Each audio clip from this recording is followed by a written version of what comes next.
The following segment is sponsored by Intermountain Healthcare and the Utah Department of Health. We are here with John Young, ATC at Intermountain Healthcare, to tell us how to combat skeletal muscle loss. And this is an issue that can impact all of us. Yeah, so this is the Frailty Syndrome. As we age, we typically see a decrease in skeletal muscle.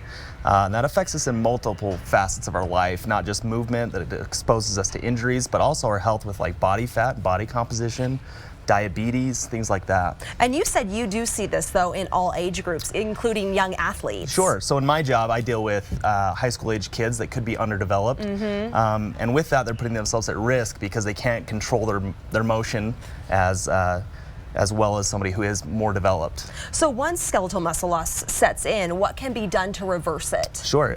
Best to get at it early. Going to the gym and just working for a sweat isn't the best thing to do. We want to train low intensity. So if I perform a lift, I want to wait anywhere from 3 to 8 minutes, allow my muscles to recoup and adjust, and then go back at it again. Yeah, so sweating it out doesn't necessarily work. That's working your heart. And so we want to work more towards strength, do multiple joint lifts. And it's kind of a sit around time in between lifts. Okay, what about preventing it from even setting in to begin with? Sure, so staying active. Very hard with the stresses of work and family, but we need to seek physically demanding activities to maintain our muscles. If we don't use it, we lose it, and that's very apparent, especially in the elderly.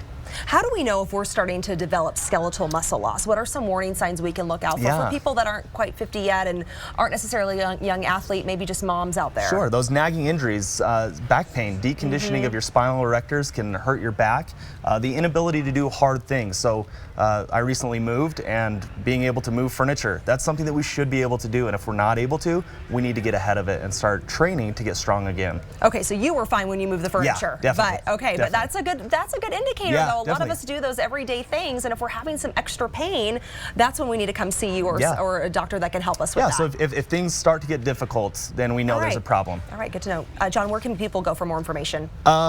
It's really hard, but I would find an educated coach that knows how to train you. And with Instagram and things, it's very hard to find that, but you can find them. So search out on the web. Reach out to your physician as well. Yes. All right, John, thanks so much. Let's check in now with meteorologist Chase Thomas.